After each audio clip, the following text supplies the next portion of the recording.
Hey guys, so today we're going to be talking about the Indian independence movement, which took place roughly from 1885 to 1947.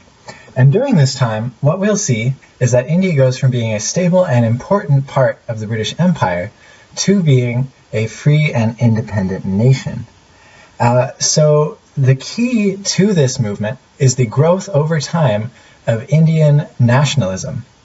And key to the rise of nationalism in India is the nature of British rule, which is characterized by racism, violence, and the economic exploitation of the Indian people.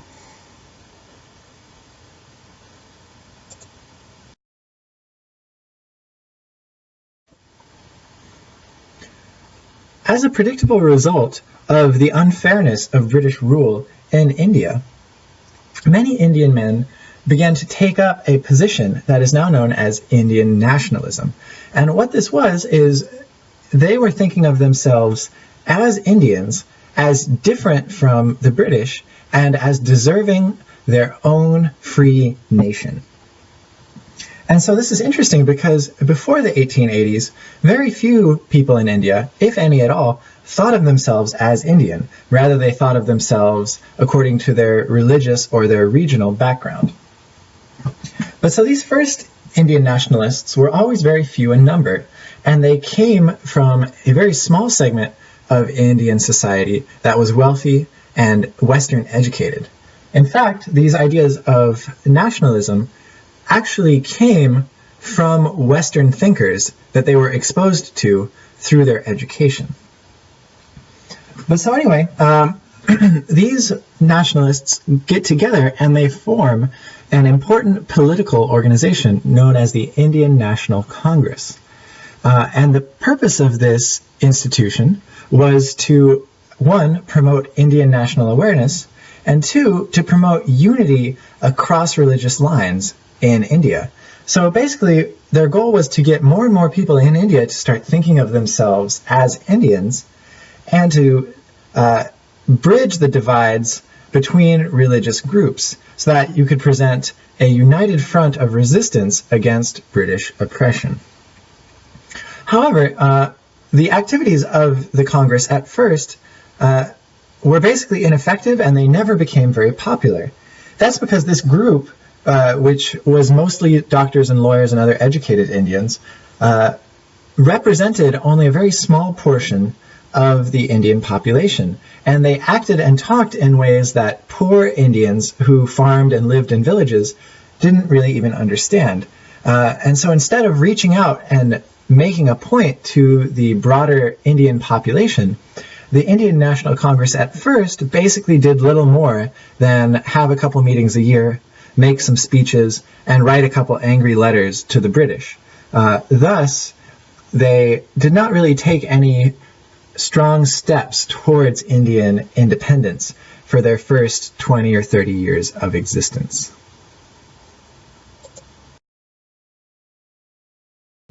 However, with Mohandas Gandhi, who takes control of the Indian National Congress in 1920 and totally transforms this organization.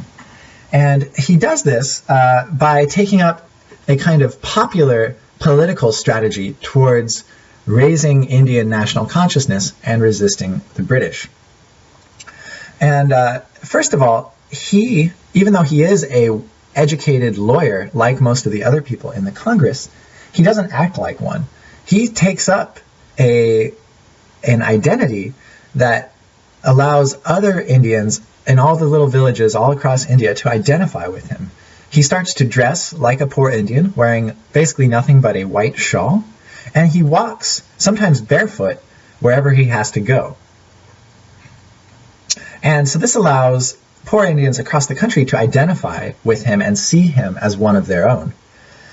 On top of this, Gandhi uses a strategy of peaceful protest to win the support of India and to oppose the British. And so we need to talk about this because this is key to Gandhi's resistance of the British.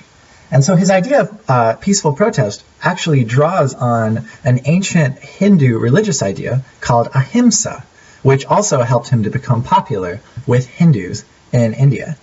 And so the idea was the British were using violence to oppress India, but the Indians could win and beat this violence through nonviolent, patient resistance of it. And so rather than getting together a big army of Indian peasants to go fight the British and kick them out, what Gandhi did was to simply organize groups of people to break laws that they thought were unfair. So you could refuse to pay a tax or refuse to follow any sort of law that the British made, and this put the British in a difficult situation. And so by doing this, Gandhi, first of all, won support from more and more Indians because it made him look like the good guy, and it also forced the British to either arrest and beat crowds of peaceful, innocent Indians, or to let people break the law. Either way, this this made the British look weak and made Gandhi look strong. And so two specific instances that were really successful for Gandhi in this kind of peaceful protest were the Swadeshi movement and the Salt March. So the Swadeshi movement, that translates to the homemade movement, was one where Gandhi encouraged Indian people to stop buying British goods and to start making their own stuff, especially making their own cloth, which was the main thing that the British sold to India. And so this is important because if India stopped buying British goods, that would mess up the whole British strategy of economic empire. Because remember, they're trying to sell stuff to India, and that's how they make a profit off of India. If the British stop making a profit off of India, they're going to have to ask themselves, why are we here?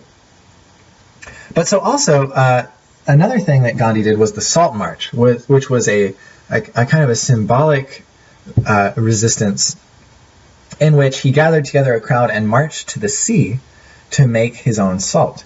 And this was important because the British had a salt tax and basically forced Indians to buy official British salt, which came with a tax, and the tax would then go to support the British government and therefore to support British domination of India. So Gandhi, by having people make salt, was symbolically resisting the whole system of the British Empire. And like I said before, this put the British in a tough situation. And if they beat the crowds and arrested them, they lost.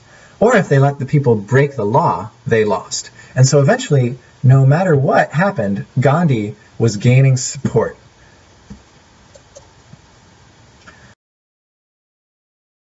With the beginning of Gandhi's resistance in the 1920s, you get a series of events that ultimately ends with the empire's demise. And so this starts first in the 1920s when Gandhi takes over the Congress, and he leads millions and millions of Indians in resistance to the British. In the course of this, as a result of this, the British agree in the 1930s to give over some power to India.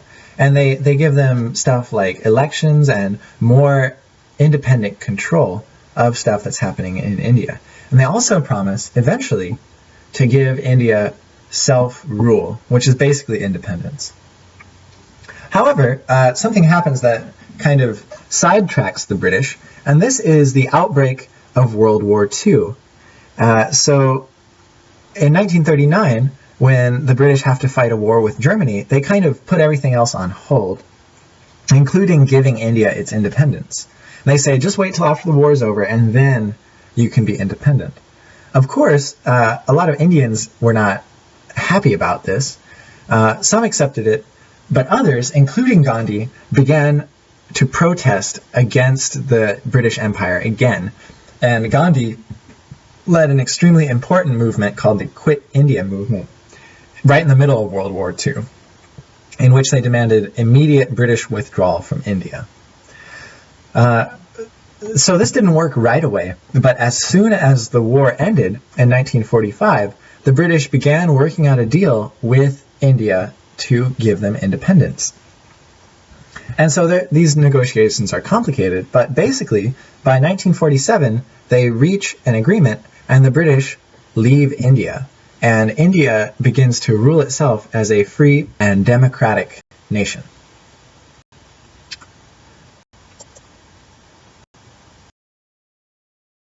There is some complication to this whole process. Originally, people thought that British India would become one single nation that consisted of both Hindus and Muslims. But as the British are talking about giving control over to India, some mistrust starts to grow between Muslim and Hindu groups, which up until then have worked together pretty well, resisting the British. And so the basis of this lies in the fear of the Muslim minority that once India becomes a democracy, the Hindus, who are the majority population, are going to repress and discriminate against Muslim groups in the country. And so Muslim leaders seek out Indian leaders and ask them to ensure basic Muslim rights and to ensure that the Muslims will have some degree of control in Indian democracy. But unwisely, the Hindu leaders of India basically tell the Muslims to go away and that they don't care about this, and they're just going to have a normal democracy and see what happens. And this worries a lot of Muslims, and it triggers protests. So most of these protests, which happen all across the north of India, are peaceful, but some turn violent, as protests often do. And these violent protests by Muslims trigger a cycle of violence in which Hindus then perform violence against Muslims, and you get this kind of feedback loop of people committing acts of violence against each other. And so by the end of 1946, you basically have a civil war in the north of India between Muslim groups and Hindu groups, both of themselves thinking of themselves as independent groups. What this forces the leaders of India to do is to split the country in two. And so what they do is they decide, instead of having a single nation of Indians, they're going to have a Muslim nation called Pakistan and an Indian or a Hindu nation called India. And so you can see on the map here, the yellow part, which is now modern-day India, is made up of the Hindu majority portion of India. And the green parts, which are today called Pakistan and Bangladesh, are the areas where there were the most Muslims. And so they drew these lines and they said, okay, that'll be a Muslim state, this will be a Hindu state. But it's complicated because Hindus and Muslims live mixed up all over North India. So that meant that millions, tens of millions of people had to pack up their belongings and move to become a part of these new countries, or they had to risk staying there and becoming a minority group and facing discrimination. And this was a hard choice. And so as a result of the violence and the civil war, and then a result of having to sometimes just walk across these borders, you see millions of people dying at the birth of the Indian nation.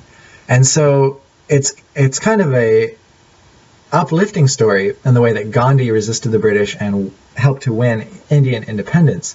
But it's also troubling that at the moment of independence, you see these two groups in India beginning to distrust each other and to perform acts of violence against each other. So we need to think about how these religious forces affected Indian independence. So, these are some key questions I would like for you guys to read and maybe write down a preliminary answer, and we'll be discussing them tomorrow in class. Thanks for paying attention. See you tomorrow.